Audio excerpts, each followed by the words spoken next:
The way that we're able to sustain such programs is through private donations. So please consider supporting this program and others by donating to the Woodrick Social Justice Consortium. Visit our website at grcc.edu/ODEI. Click on the Donate tab. From there, use the drop-down menu and select Woodrick Social Justice Consortium.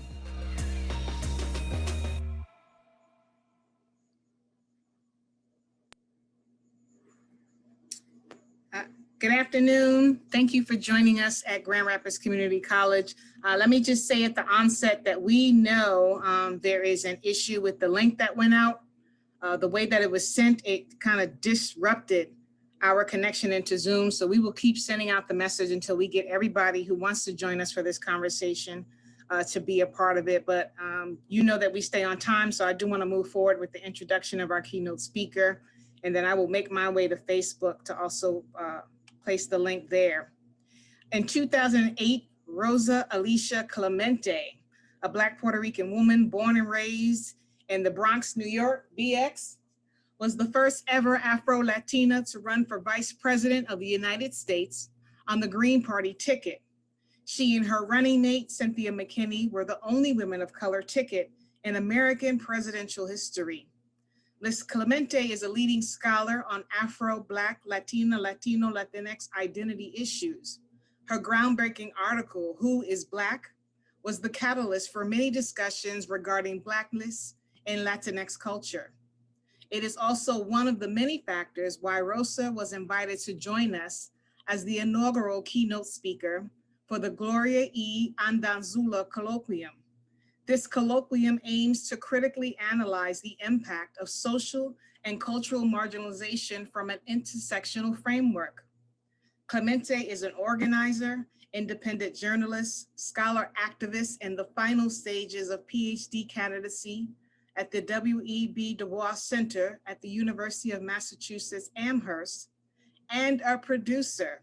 Her most recent producer credit and contributions is for Judas and the Messiah, the story of Fred Hampton, which is going like wildfire on social media.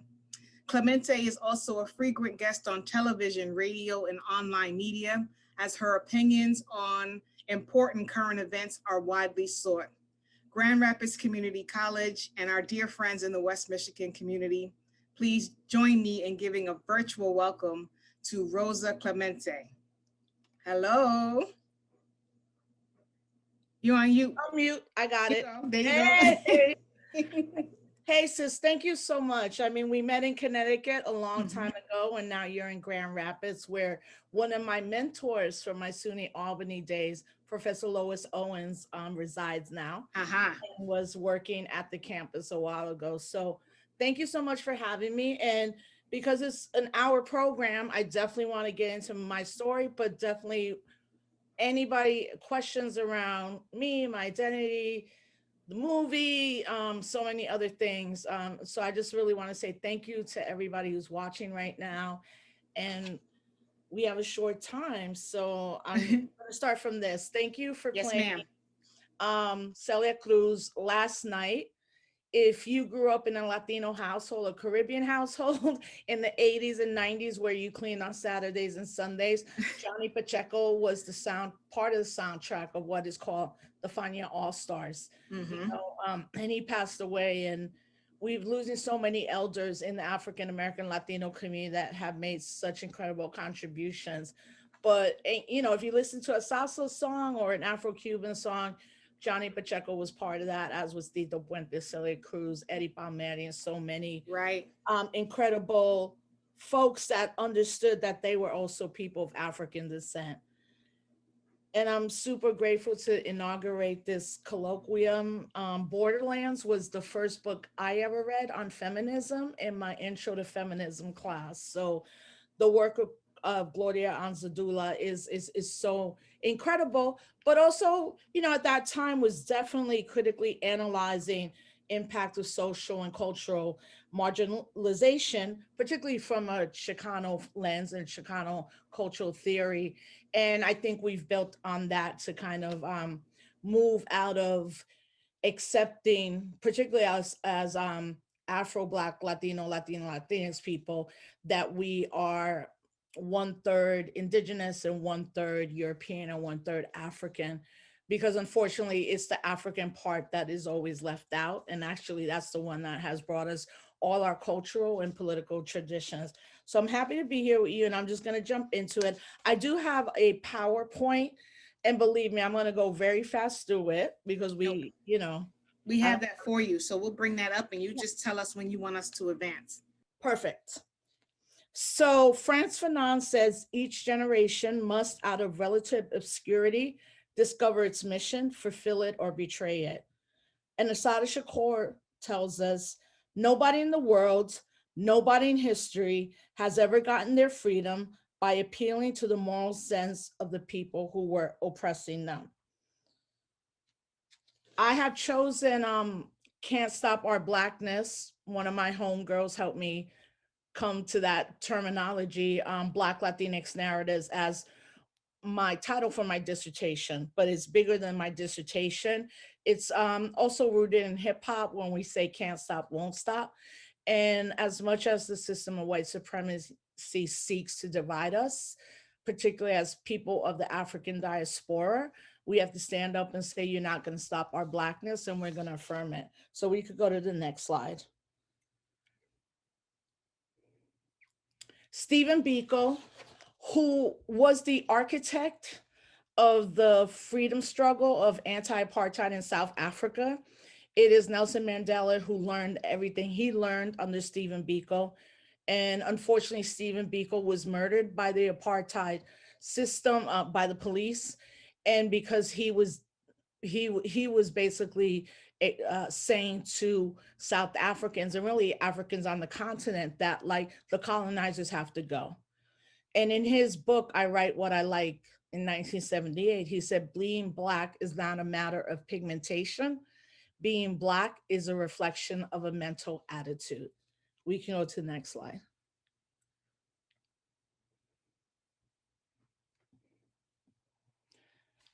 So yes, this is my dissertation, and I'm getting it under the University of Massachusetts, but the W.E.B. Du Bois Department, which was the first department in the United States to grant PhDs in Black studies.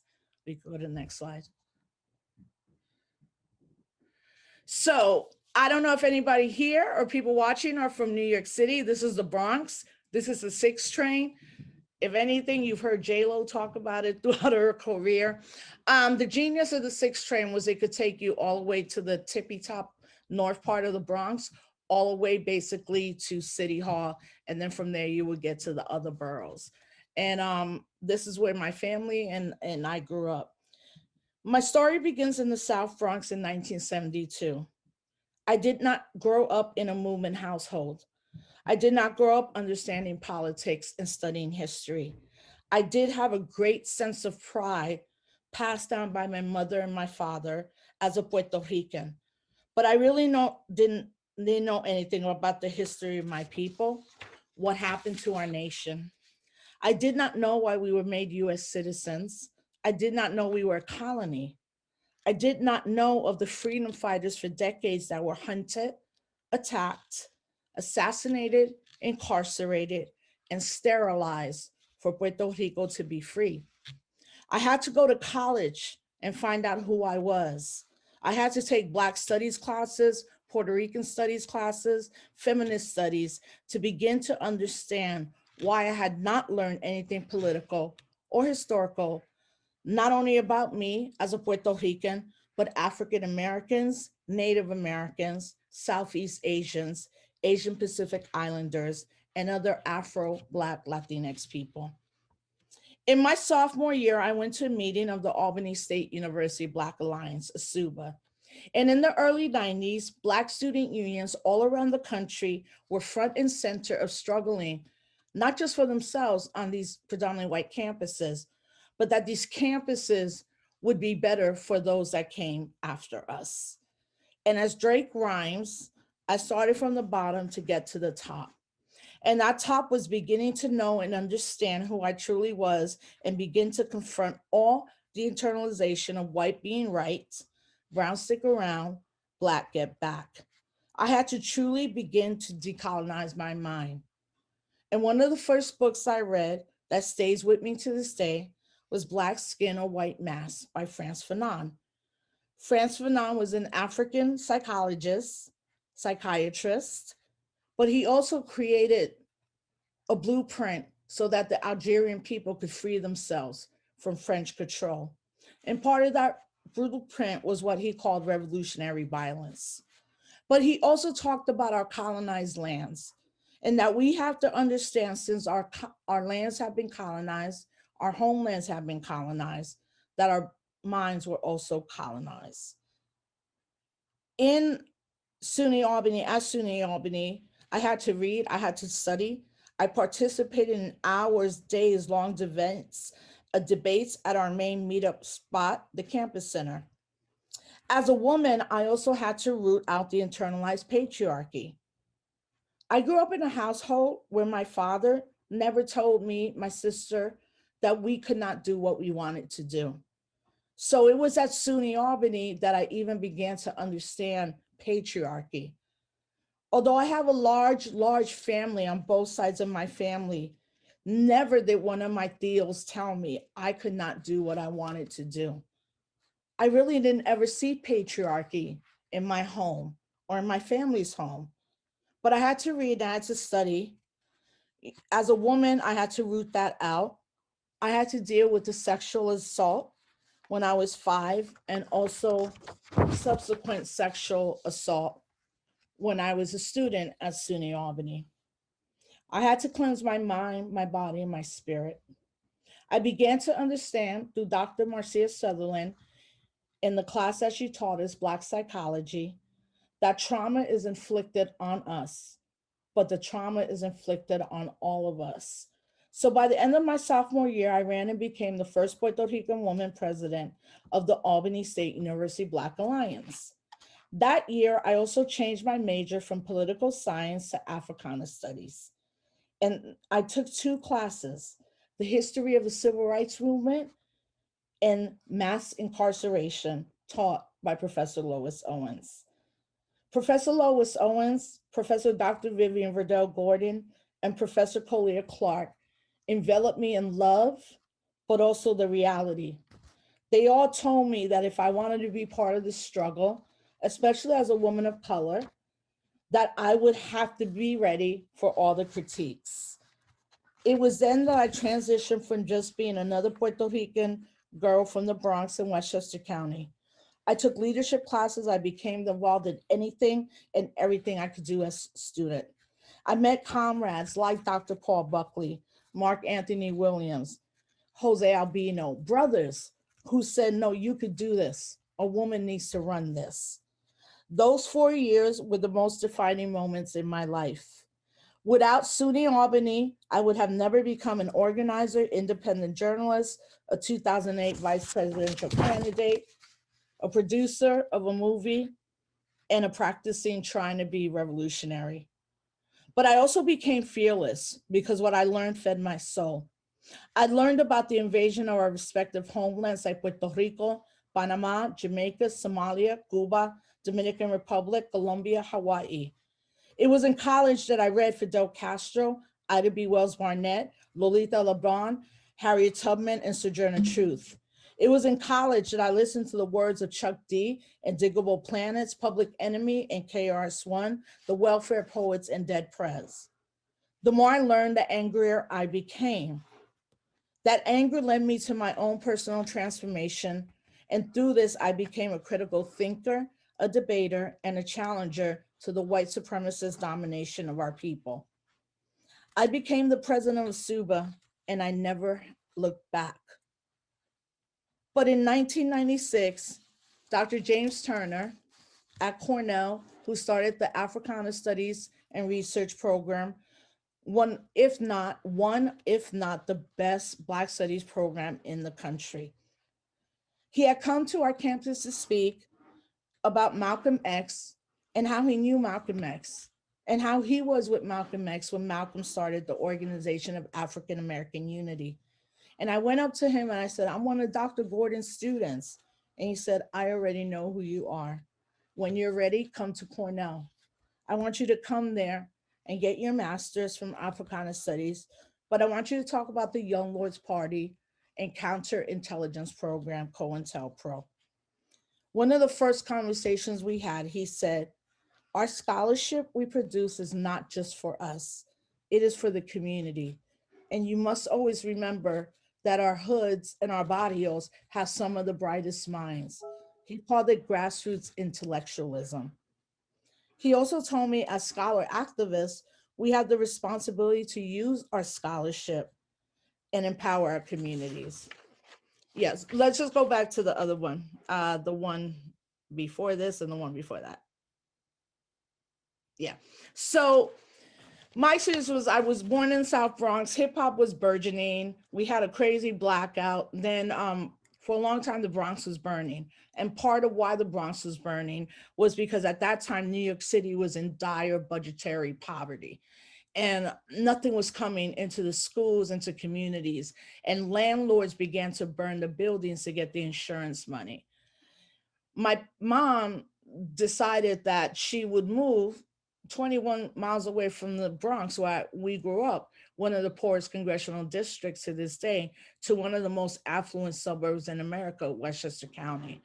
So I had this crazy growing up experience of living 5 days in this utopic little village called Elmsford, where everybody got along and everything was perfect. And we never were confronted with race issues. And I was a cheerleader and I ran track. And this is our home that I grew up in. But every weekend, my mom would be very purposeful in visiting our families in the Bronx. And the older I got, I realized, like, my cousins are all mad smart. They're just not going to get the opportunity that I'm getting. They want to go to college, some of them, and their counselors in high school are telling them that all, particularly Puerto Rican women, do is get pregnant and go on welfare. And people who are educators call this the self-fulfilling prophecy, that you tell some young person enough of the pathology and the negativity, and they'll fall into it. The flip side of that is all my cousins were like, you're going to college. Like, we got you no matter, no matter what. So we could go to the next slide. And this is who I talked about, Dr. Vivian Riddell Gordon. She was one of the first, if not the first, Black woman to get her PhD at the University of Virginia. And she would teach at SUNY Albany until she became sick and passed away. And ASUBA was the Albany State University Black Alliance, the organization I joined and eventually became the president of. We could go to the next slide. And then that's Dr. Turner. He retired a couple years ago, but the Africana Studies and Research Center at Cornell is strong. And in fact, 2 years ago, many of us were at Cornell, Ithaca, New York, to celebrate the life and legacy of Dr. Turner, who's still with us and created something that will never be gone, and he's been a mentor to so many of us. We go to the next slide. So as I began to study, especially at Cornell, I had asked Dr. Turner, I'm like, I'm starting to find out like information on Arturo Schomburg and this idea of Blackness, the Black radical tradition, within also a Pan-African ideology.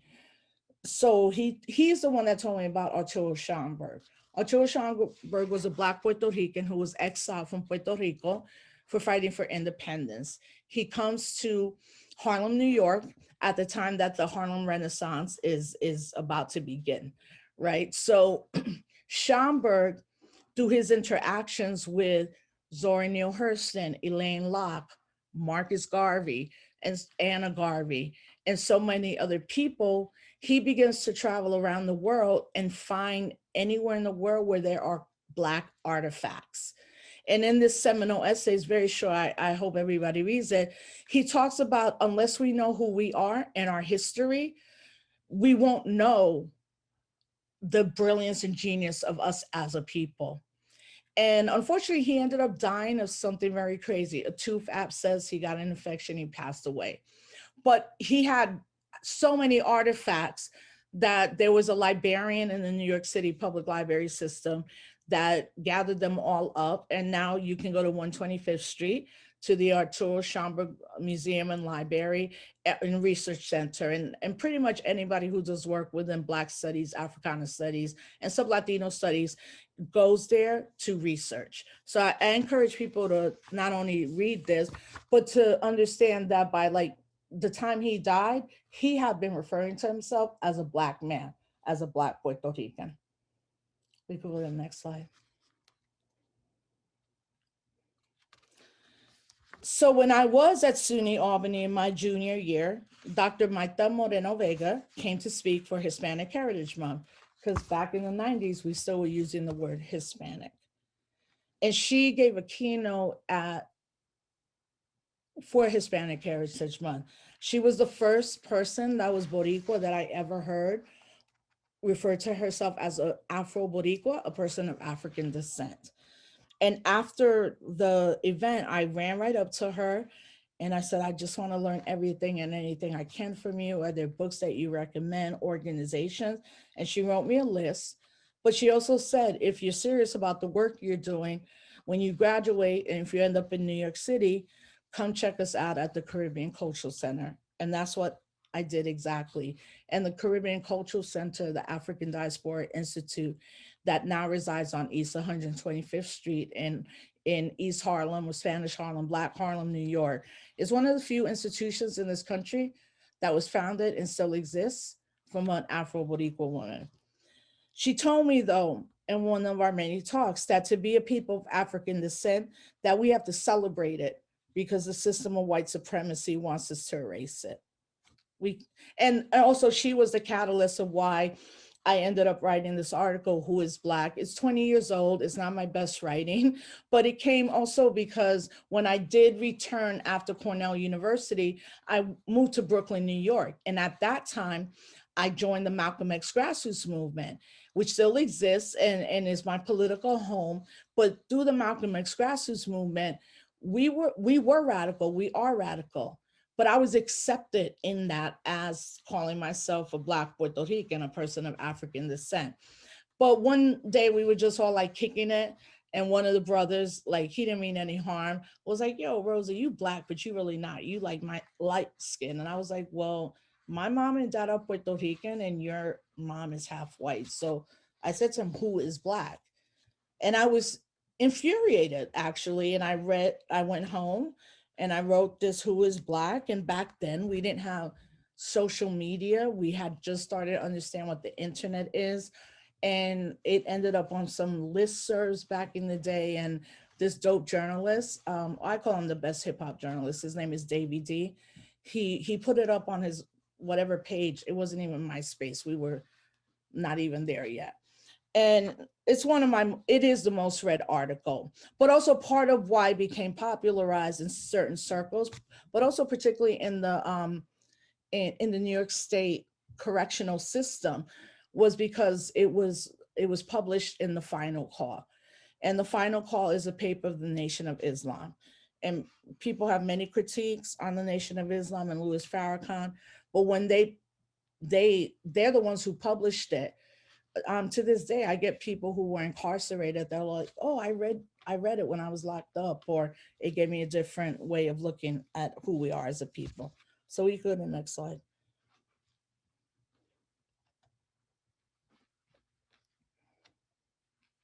Malcolm X Grassroots Movement. I encourage everybody to check out all the work that MXGM is doing. We could go to the next slide.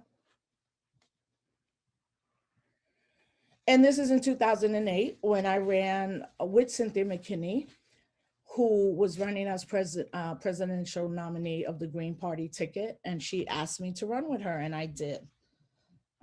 If anybody has questions about that, I've been pretty honest about the run. I think the most thing that people ask me is, did everybody like support you? And I say no. Many of my friends and comrades that were side to side with me on many issues on this broke with me. I mean, some of them I haven't talked to this day. They broke with me, I think, because part of what was happening is also, this was a time where the Obama campaign was very good at using social media, and this is when Facebook and Twitter and all this was just happening. And the Obama campaign really, capture that. And a lot of people saw me and Cynthia as like, why would you run against the Black man who could be president? And what I would tell people is like, yo, the Green Party is a third party. We're not even on every state. We actually have some Green Party chapters remove us from the ballot because they thought we were too radical. But then other African American, Latino folks were just mad. They were like, you're making the worst mistake of your life. You're never going to work again. And the reality is that me and Cynthia did not work again for almost 3 years. And at that moment, both me and her said, we have to go get our PhDs, process this run. But what I tell people is everything we were talking about in 2008 is what people are talking about right now. And with all its flaws, it was an incredible experience of really just understanding like electoral politics and how it works and how big money and the duopoly works. So it, I guess the further I'm away from it, the more I'm like, it was all right. But I know when I was in it, it was hard. On top of that, we did get death threats and needed bodyguards, which is very crazy because again, we weren't even on every state ballot. We're a third party. We weren't going to win the election. Our goal at that moment was to like be mindful that just because somebody that looks like you becomes the president doesn't mean that the policies that we want will be implemented, because the American presidency works with whoever is in charge, even if it's the last president or presidents before. We go to the next slide. Okay. So let me just talk a little bit about the organizing and activism post my run in the Green Party. After the Green Party nomination, 2 years later, I went to UMass Amherst. It was actually Dr. Shabazz that called me and said, you need a break. You need to process what you did.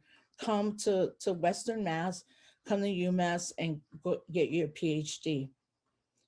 Within weeks of when I got to UMass, we saw so many racial incidences happen, but the most profound was the execution of Troy Davis. And folks should look up who he is. And Amnesty International did a great campaign to stop this execution. But within weeks of me being a graduate, a PhD student at UMass Amherst, Troy Davis was executed. And that was visceral for a lot of us doing this work. And then within the next 2 or 3 years, we see Trayvon Martin is killed. And we see that the person who killed him, who was actually a Peruvian, people forget that George Zimmerman is Peruvian. And we need to talk about anti-Blackness in the Latinx community. But what happened was that a younger generation who thought that things would get better under a Black president were mistaken. So they saw Trayvon Martin being killed and George Zimmerman walking away. They saw Mike Brown being killed and Derek Chauvin walking away. They saw Sandra Bland being killed and no consequences for those officers. So what I tell, especially educators, is they have to understand that when African-American, other African descendants, Latinx people are in a classroom, we carry this with us into the classroom. So there has to be some type of pedagogy that understands like what Black and brown kids go through every time they go in your classroom is not the same as white people. Simply, this is what I always say. Look, white people on a college campus never have to talk about racism if they don't want to, but they can just be students. Black and brown students cannot just be students. They have to be organizers, activists. They have to be aware. They also have to deal with the micro and macro aggressions. On top of that, the African-American, Latino, and folks of color that are our deans, our teachers, our professors who hold our multicultural centers together are also dealing with anti-Blackness within the ranks of a college system. And that even now with the climate catastrophe that we've all seen, all our students in general are walking into classrooms at this moment, not now with virtual, but Just being in a college environment when we're seeing climate catastrophe, a global pandemic, when they're seeing children in cages, when they see an ice raid in Mississippi, when the water is poisoned in Flint, when Standing Rock happens, our students come into the classroom with that. When they see Eric Garner, when they see George Floyd, when they see Breonna Taylor, they carry that into the classroom. When they see Ferguson rebel, Baltimore, Charlotte, Minneapolis, Rochester, they carry that into the classroom.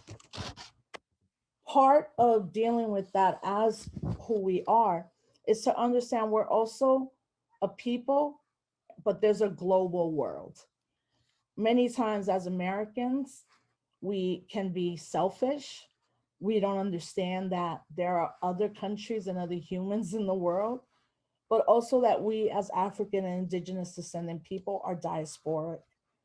That part of our work is to have transnational community, to look at us as collective communities to dismantle the system of white supremacy, capitalism, and imperialism. And how do we do this? We have to first tell the truth about the American project. The American project begins with the kidnapping and enslavement of African people, the forced chattel slavery for over 400 years, the purposeful killing and extermination of indigenous peoples, and the taking of their land, the exploitation of migrant labor, the land grab from Mexicans in the Southwest, the denial of equity for all women. Think about this. The founding fathers, when they wrote the Constitution, did not even include women. They didn't include their grandmothers, their wives, or their daughters. As a trained historian, I contextualize everything by looking at the past, understanding the present, and knowing that the future is shaped by not only events, but by people who struggle for justice. The vestiges of colonialism and now settler colonialism are here. It is naked violence that we are experiencing. Be very clear that what happened on January 6th in this country was not only a coup, but it was a coup that was an inside job. Police were in on it, military were in on it, as well as people from the Republican Party. And if we're not ready to admit that, we won't be ready to deal with the onslaught of state violence that's coming against us, but vigilante violence as well. We also need to look at our history, and not just one of oppression, but we have a history of struggle and resistance, or we wouldn't be here now. We've been here before. Our ancestors have been here before. And they understood even then that the ballot never gives us freedom. Joe Biden, Kamala Harris are not going to free us.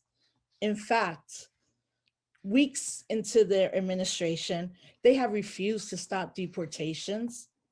They have refused to stop deportations. And I think about our best leaders. They've never been elected to office.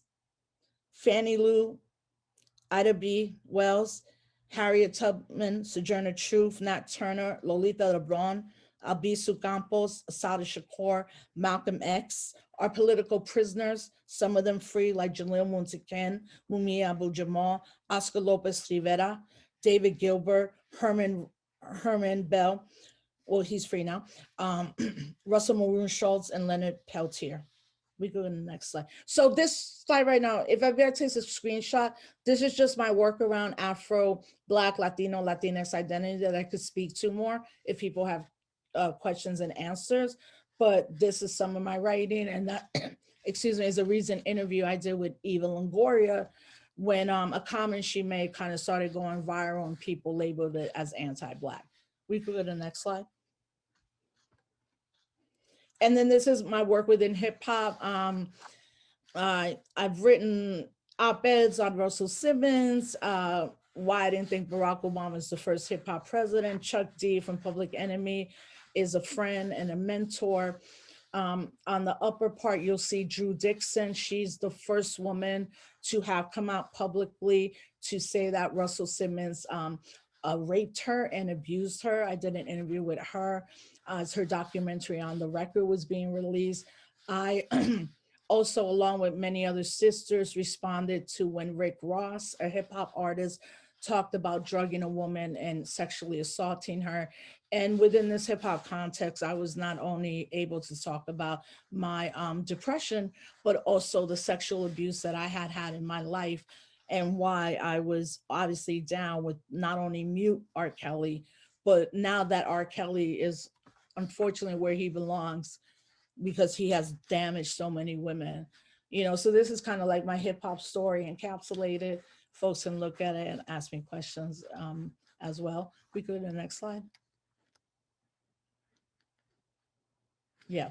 So this is going to show some of the work around Black Lives Matter.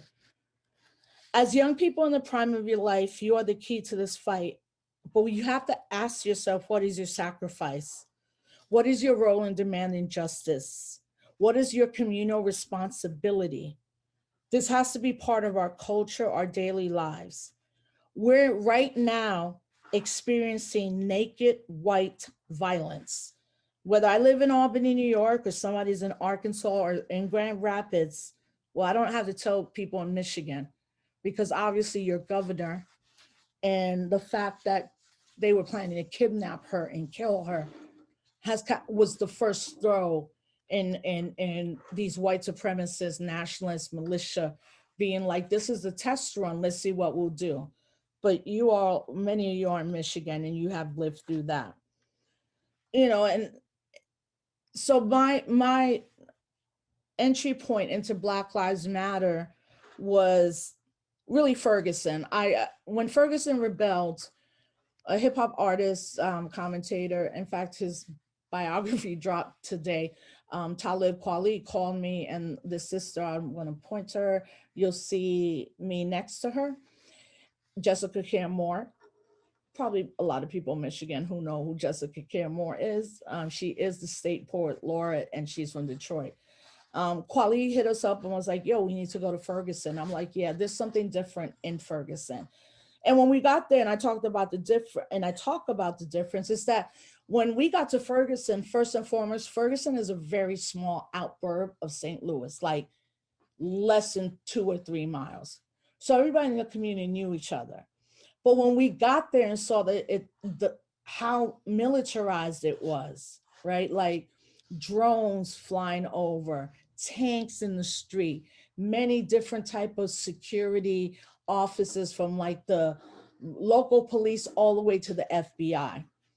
And I kept thinking to myself, why do they want to squash Ferguson? Why Ferguson? And I was like, right, because it's not happening in a big city.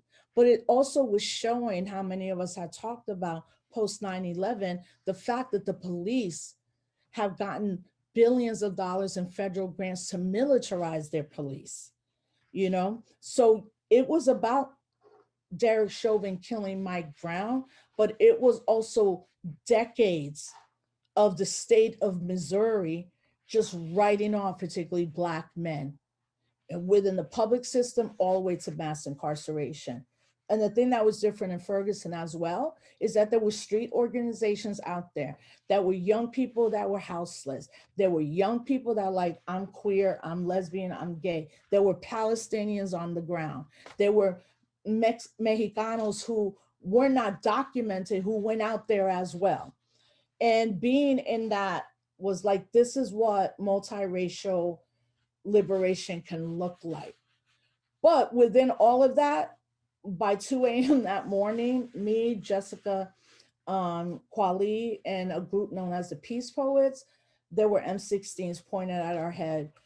And it was probably one of the few times and only time that I was like, I might be dying in this right now. And this is crazy. So I wrote about that experience. Me and Kweli did interviews. And also I speak about the fact that I am part of Black Lives Matter in this sense. That same time that was happening, I moved to LA to teach at Cal State LA for my pre-doctoral fellowship. And in that, I did join Black Lives Matter. My daughter joined Black Lives Matter. And there were some folks that were like, well, y'all not really Black. And part of it, as like in LA, most people work within a Mexicano-American, Mexicano, and African-American construct. And there has been ethnic conflict for years around that. But I'm also coming from a New York state of mind where I'm like, yo, we good. Like, I might be light-skinned, but like, I'm Black and I want to be down with Black Lives Matter. And this is how I got down. I was there 2 weeks. We had just moved there. 2 weeks later, I was arrested with fellow other comrades under 101. You'll see it to the right. And I guess we thought the arrest would be it, but we actually got taken to trial. So we were the biggest group of people taken to trial under our work of Black Lives Matter. And that trial actually lasted 34 days. It was really crazy that they wanted. I think what they wanted to do is show that, you know, the LA police and the LA district attorney and the whole criminal justice system would squash us so that we would stop. But what all they did was make more people want to join it, right? So that's been my experience in Black Lives Matter, and I'm so proud of the incredible work that so many have done. Alicia Garza, Opal Tometi, Patrice Cullors, Melina Abdullah, and so many dope other people in you know, the current iteration of a freedom movement under Black Lives Matter. We go to the next one. Oh, I gotta wrap up. Okay. You can see all my work around Puerto Rico after Hurricane Maria. I was able to get a group of mostly young folks together and document the after effect of Hurricane Maria, but also be there when the people of Puerto Rico got rid of not just one, but two governors.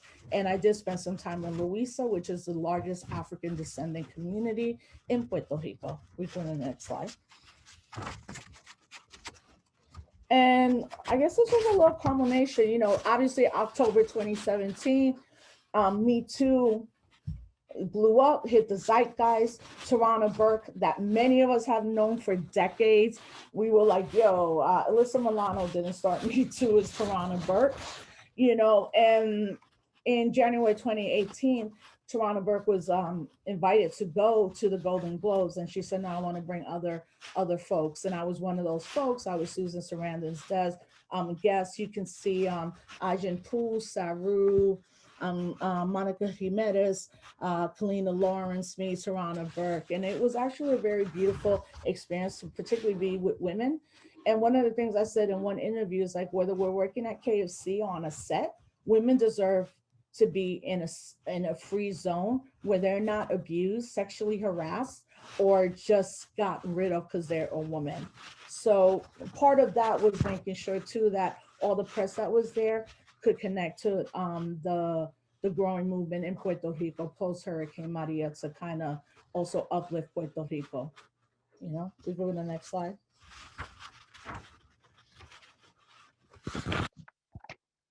Yeah. And this is the movie. I've worked on it for 3 years. It's Judas and the Black Messiah. It's a movie inspired by true events.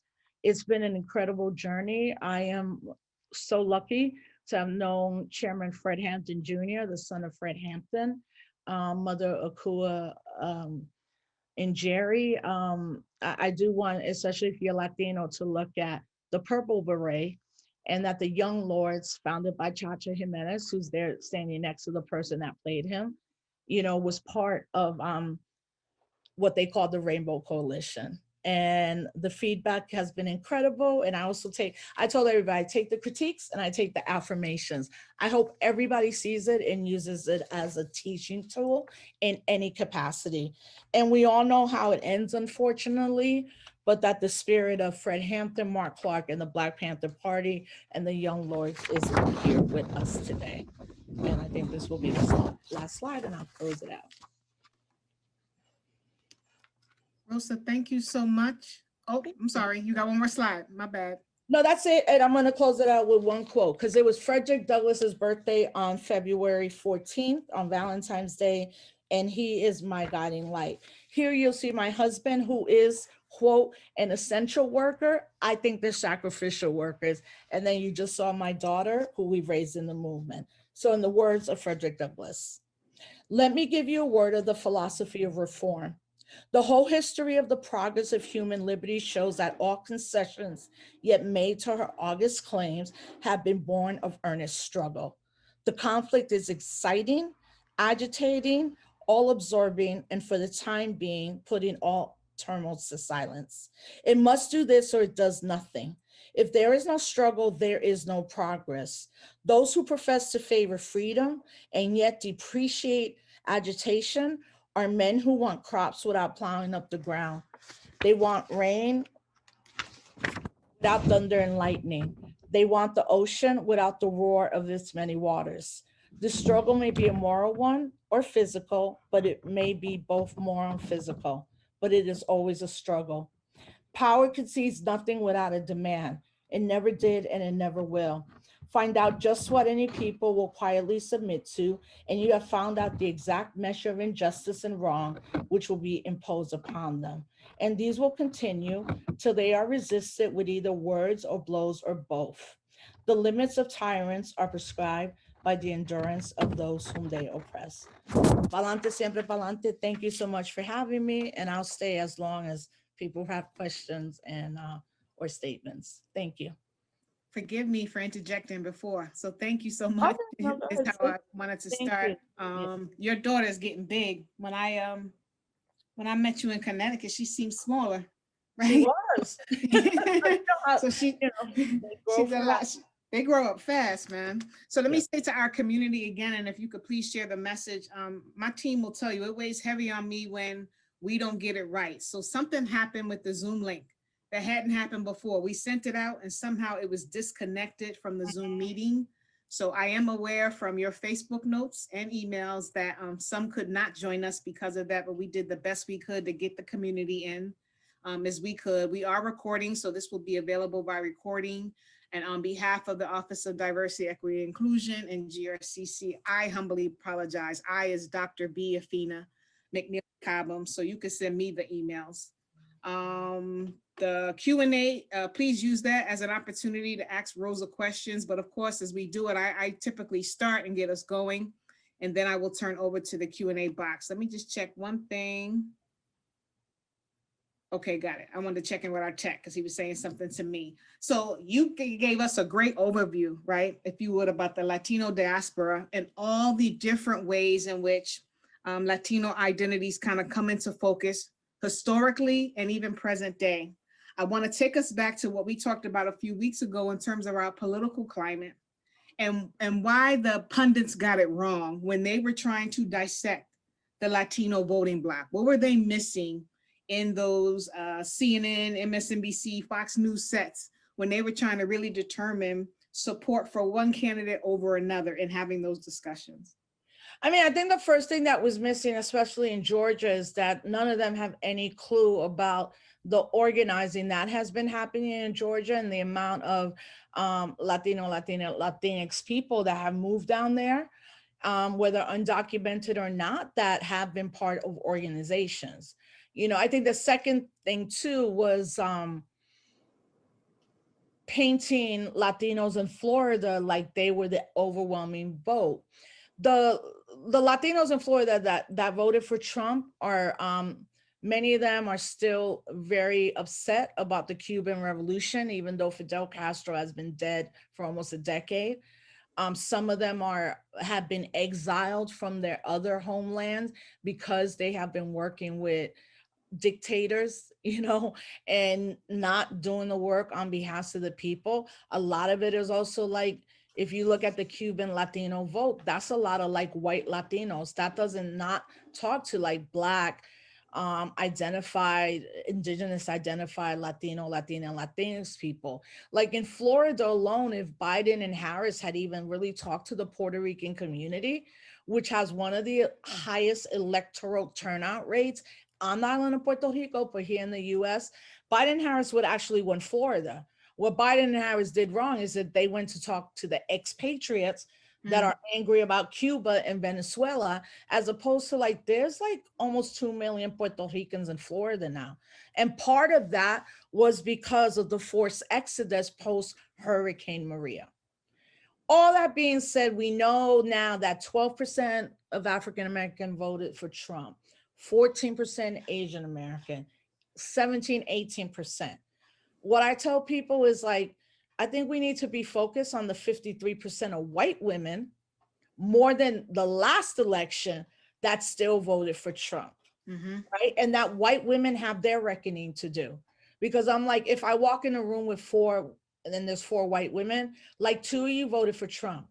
And also this idea of what we think a Trump voter is very stereotypical. It's very stereotypical around like this hillbilly elegy of like white people in West Virginia. No, there were white women who are deans, who run companies, who run nonprofits, who are chancellors, presidents of universities. They voted for Trump too, you know, and now we have to root out that crazy idea of what we think a white person who's voting for Trump. There's 78 million, mostly white people that voted for Trump are not all poor. They're not all like have their teeth missing and drink Mountain Dew. And I'm saying that that's the stereotype that we are, you know, people force on us. And it's like, nah, there's like a president up here where I live in Albany, New York, that has been clear that she voted for Trump while she's talking about diversity on her campus as president of the university. So I'm like, put all the blame, like, thank God he didn't win, but it should have never been that close. But all of that, white women are the ones who got him in, and they might be the ones who get him in now because he's already about to run again for 2024, which is a complete nightmare and traumatic for everybody. It's like, this is crazy. Is there a need to, like you talked about the difference in the one campaign not engaging Puerto Ricanas in Florida. Is there a need moving into the midterm elections? I don't want people to forget about 2022 and 2024 to in fact have this sort of reckoning or outreach. I'll use Biden's words, this unity or bridging the gap with Latinos who have a maybe a disconnect. And some might say that's not fair, who may not be inclined to have the same political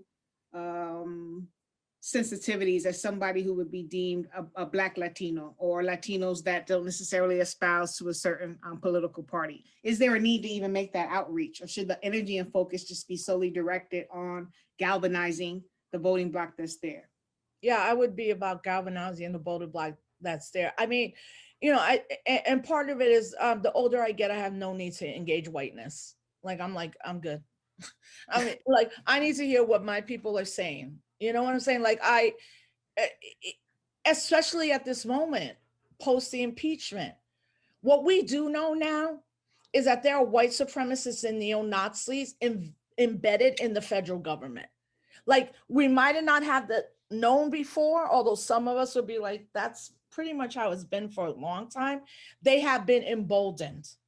And to see the leaders of the Republican Party make a speech about how bad he is, but then vote not to impeach him should be telling us everything right now. And in fact, Daniel Perdue, who lost his race in Georgia, has already filed for the midterm elections.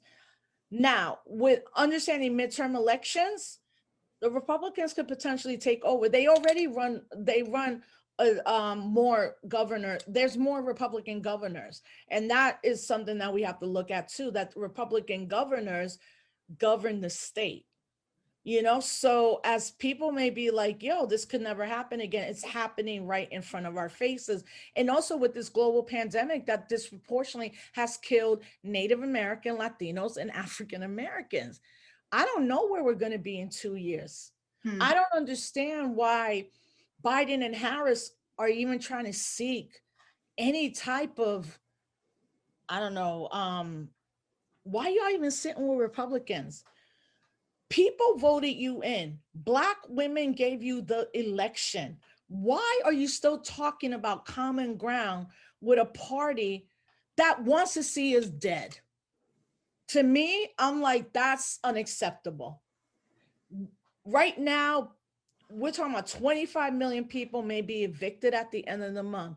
Student loans.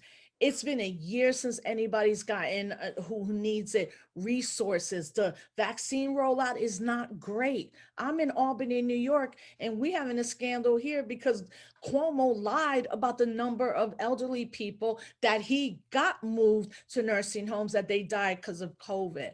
So I really want people to begin to think about, we need a lot of other third parties, that it is shameful and a disgrace that this man could still be free. And I'm sure by the end of tonight in my community, there's going to be a brother or a sister or a young person arrested for smoking a joint and is going to go to jail for that.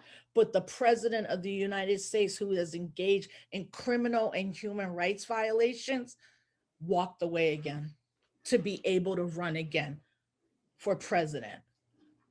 I want to draw connections to a conversation impromptu I had earlier with a brother and the film, right? I got it wrong in my intro, Judas and the Black Messiah. Yeah. Talk a little bit about Fred Hampton and his work around galvanizing the young patriots, right? Which was white poor people in Chicago, the young lords, Latinos, along with the Black Panther parties, the gangs, that kind of stuff. Like, do we need a Fred Hampton ideology right now in our current political context?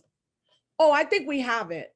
And you know what? Let me say, I see some really three good questions here that speak to that. As an Afro Boricua, a Black Boricua, knowing what you have, where are we now? Where do you see us going?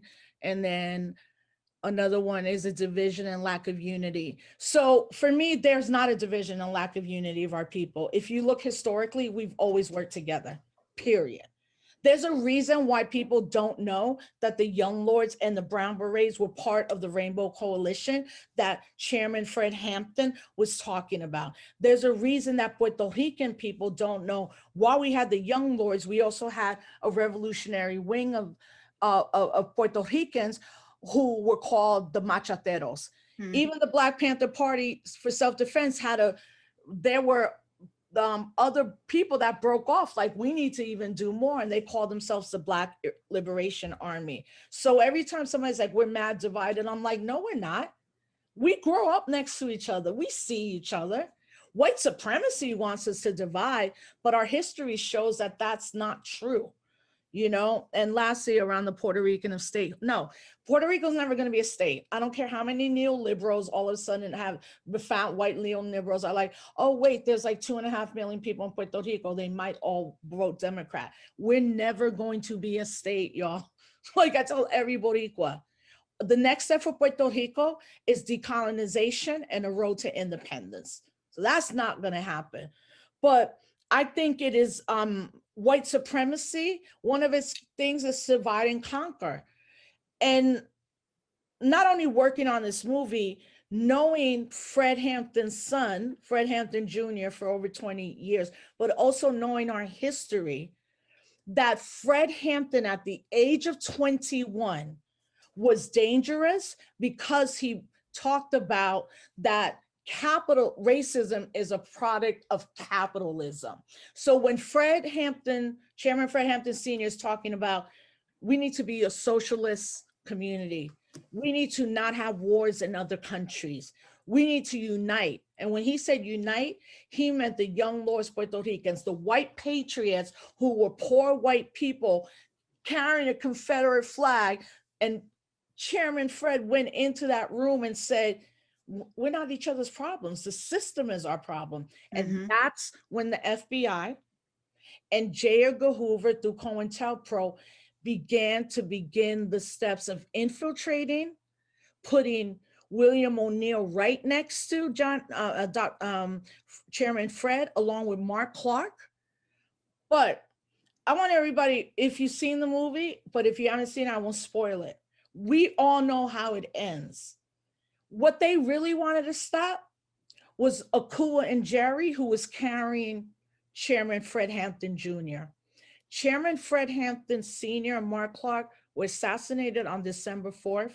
And on December 29th, 25 days later, Chairman Fred Hampton Jr. was born. And they didn't want him born. And whatever ancestors were there in that room, when all those bullets came in, Akua is alive and their son was born. And it's the same with Dr. King. It's the same with so many of our people. When they push back around, this is not just about civil rights. It's about war, imperialism, capitalism. Zionism is when all our leaders were either incarcerated for life or straight up executed. Mm-hmm. Yeah. There's some more statehood questions and that kind of thing, and then like a question sort of comment. Yes. So you see that there regarding Cuba? Oh no, Mr. Skip. There's so brother. Oh, as a progressive liberal Cuban, probably the history of the two revolution outside of Cuba, drop his name as free simply because he Oh, okay. So no, I hear what he's saying, but I have a different view. Fidel Castro, if you think about imperialism is when other nations impose war. The only imperial country is the United States. Look at every country and ask why there's a US military base. Now look at the United States and tell me where there are military bases in this country from other countries. They don't exist. That's what we talk about when we talk imperialism.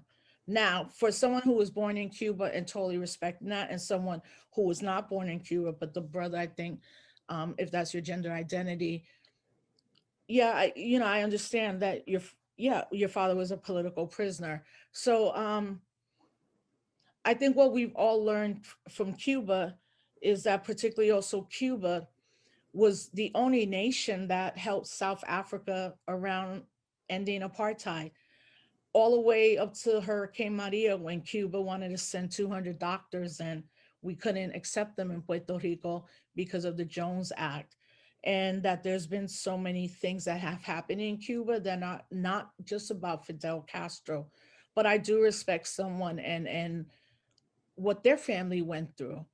And I think part of that is like what we go through here. I mean, I'm in America, and I 99% don't believe in all the policies, but I'm here and I'm struggling and I'm trying to fight. And I may be in my contradictions, but for the brother who posed that, I would never disrespect your experience. I'm just laying out just some political facts. And also that he's been dead. This is my thing. Like, he's been gone for so long.